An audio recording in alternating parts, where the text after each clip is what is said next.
Hello, I'm Benjamin Bulfer, and this is my nature experience presentation.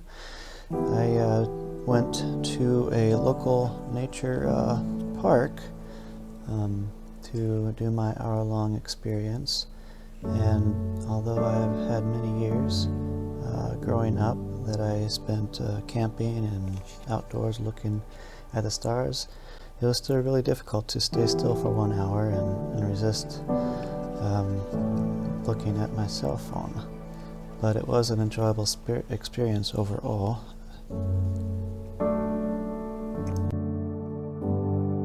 It's the place that I chose to go. It's not far from my house. The only thing, I actually expected to be quieter than my backyard, which is why I chose this location, but I ended up being disappointed at how much noise pollution there was, from everything from trains, planes, constant noise from highways going by on the far side, and even construction.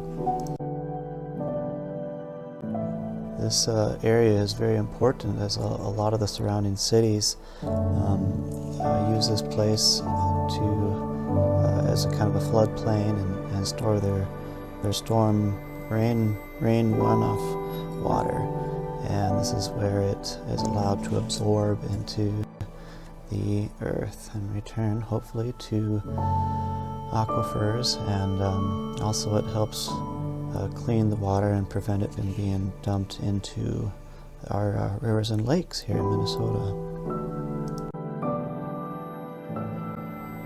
I initially sat down, and after a little bit being quiet, I just kind of enjoyed the cattails, and I was noticing how the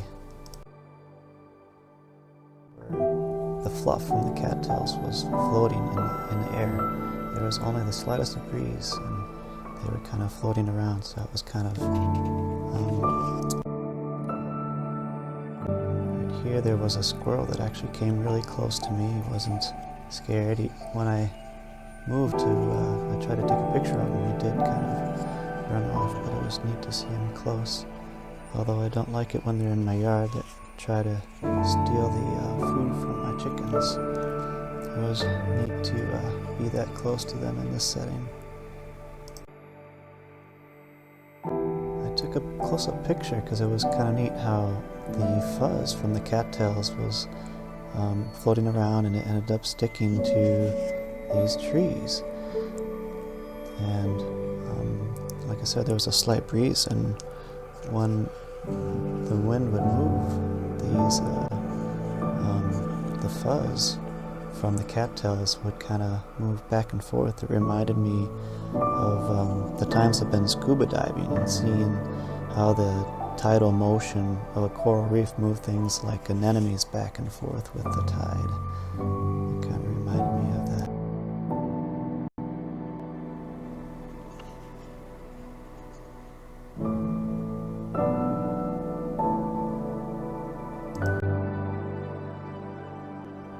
I thought it was interesting that at this nature center they have this post here that has a nice message of peace that's in several languages, and usually I'm pretty good at recognizing languages, but obviously I didn't do any further research. I mean, aside from English and Chinese, I'm not quite sure what I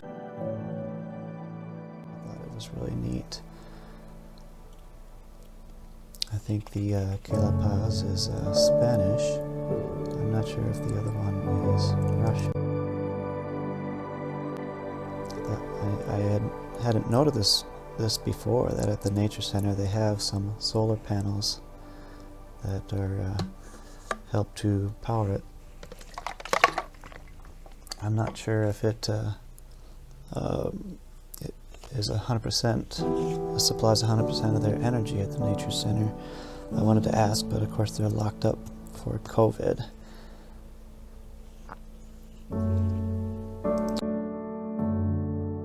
Out here was a lot of birds, and it reminded me of a poem that I learned a long time ago. And I know that we're supposed to have original content, but I want to share it because it's something that I've kind of memorized and enjoyed all my life. It's from an artist, a musician, and an artist called Claudia Schmidt. It's called Red-Winged Blackbird, and you can just imagine the blackbird sitting on one of these cattails.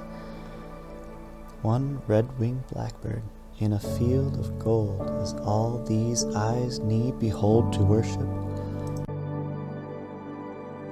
Wonder made tangible by the kiss of thunder and rain, to a heart all racked with pain.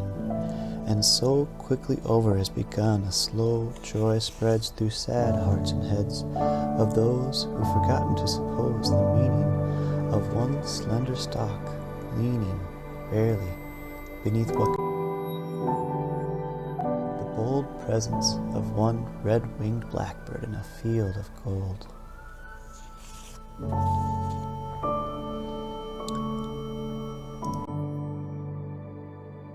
I eventually moved to another spot where the sun wasn't directly in my eyes, hoping that I could see more animals and things. And I was looking at this tree next to the nature center. One of the things that's amazing is just how, man-made objects, we're not good at making curved surfaces. If we wanted to make an arch like that, like this branch, it would take a lot of complicated engineering and materials to get something as strong and while being flexible, and to have that kind of consistent curve. And it's just kind of was interesting to me noticing that. When you actually pay attention to just how big trees are, imagine trying to build something that tall that's as sturdy, holds up against the inclement weather and just its own weight is just marvelous. What an engineer that nature is.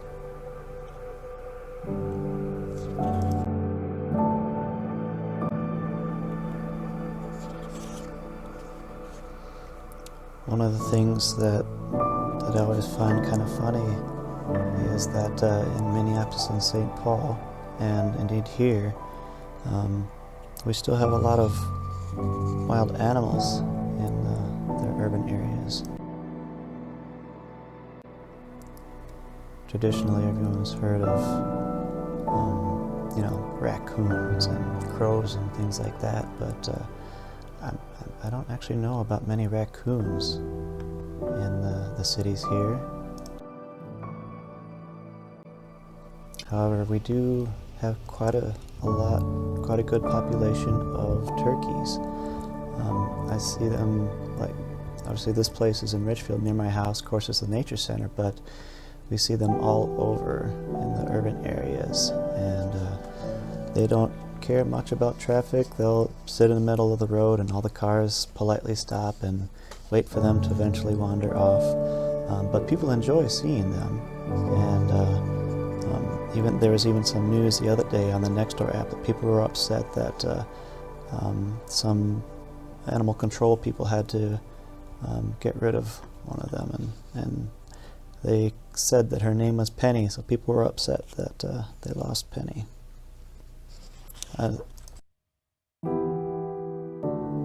Another thing that's we have, not quite as in abundance, but we have foxes and opossum too, and people sometimes post things to kind of warn other walkers to, if they have small dogs, to make sure they're on a leash and to watch out for areas that have the foxes. I think it's really impressive at how some animals can adapt, despite all, losing so much habitat.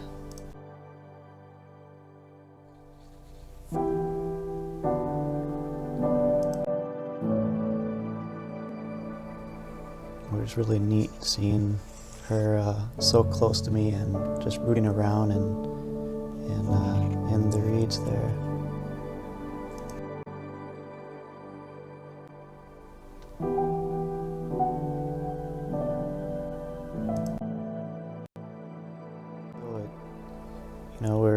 most of us are familiar with the traditional large Thanksgiving birds. Actually seeing it, out here in the wild and in person with the feathers, it's kind of surprising what a big bird it is. I took a picture of this because this is where the dock is supposed to be. I was sitting on the dock for part of this experience, and just how the power of nature has the power to rend and break man-made objects. We try to make them out of strong materials and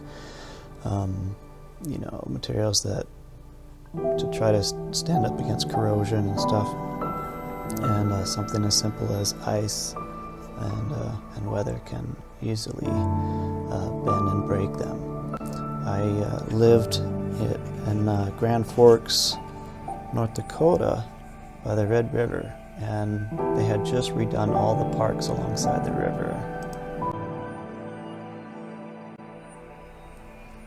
They had installed steps and railings, and almost every year the Red River floods in the springtime, and this year it flooded, but it was also had a freeze after that flooding, and it ended up breaking all of those railings, kind of shearing them in half when the river froze on top, and then once it started to move, it kind of ripped all those railings apart. These bent posts meant for the dock kind of reminded me of that experience from when I was a kid living in Grand Forks.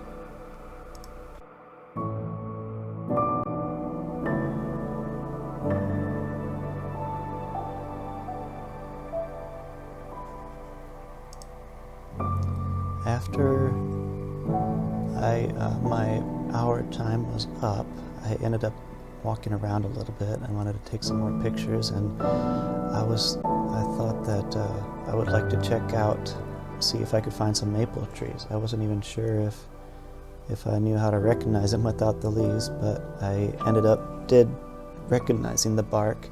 I have helped out at this nature center in the past when my son was in 1st or 2nd grade. They had school trips here, and one year I saw them making maple syrup, and my mom has made it, but she's never actually shown me how to do it.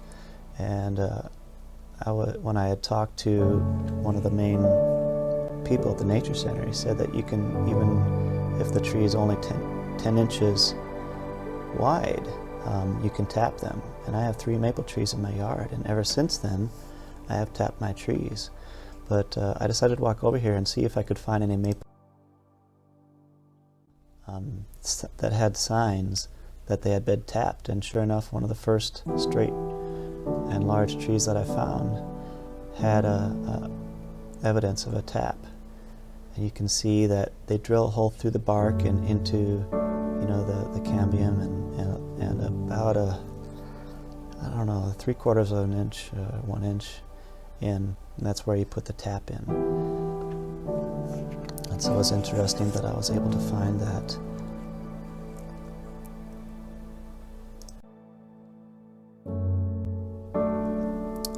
So as long as you don't use a tap that's too big, and you make sure that you take it out as soon as you see that the production slows down, the trees heal pretty quickly. So you can see where obviously the bark is not alive, so that'll still have a hole there, but the inside part there is healed over already on this tree, and I've seen that on my trees as well. Even after, like when I have old spots like this, even though that it's healed on the inside there, I usually kind of spray the outside just to make sure bugs don't decide to try to get in between the bark and the inside.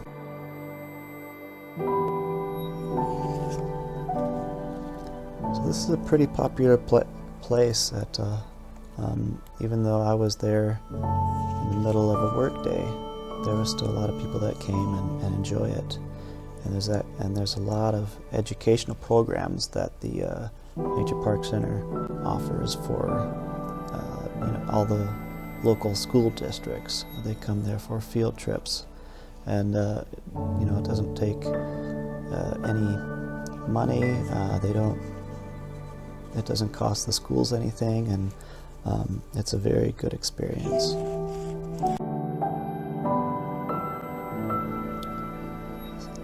I just took this picture on the way out. I was just happy to see how many people were, use this every day, even in what would typically be, low usage times, like in the middle of a work day. That a lot of people come and walk the trails. They also offer, program like Halloween programs that have the kids go around and do little projects to earn treats, and they offer like cross-country skiing during the winter months when there's snow on the ground. And in addition to all the science stuff they do with the kids, sometimes they'll take water samples in white cups and look at all the bugs. There's just a lot of different things that they can show there. And aside from the maple syrup that they collect, they also have a beehive kind of in the center of the nature park center, and they use that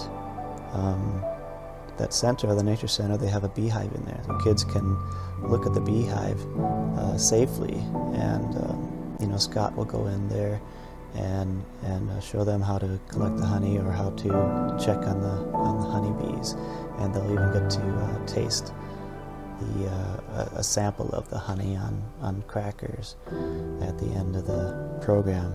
So I think this, places like this are really important and especially useful for urban areas where kids may not get exposed to this kind of thing, but it helps them to understand that we share this connection with nature. When they see, especially for kids, being able to taste, maple syrup or honey made right there on the premises, instead of, at a super target. I think that it's really important for them to experience this kind of area. This place provides a habitat for a lot of animals and increases the biodiversity of our area. And this is where all of most of the surrounding cities kind of pipe their rainwater here instead of letting it go into the lakes and rivers. So this kind of marshland does a good job of cleaning the water and preventing contaminants entering the rivers and lakes as well. So I really enjoyed this experience, and even as I fought the inclination to check my phone, when the turkey showed up, it was so interesting just to sit there quietly and watch them rummage around. And that reminds me of how important nature is, and how it is a part of our lives, and that we need to make sure to do our part to try to take care of it. Thank you for listening to my presentation.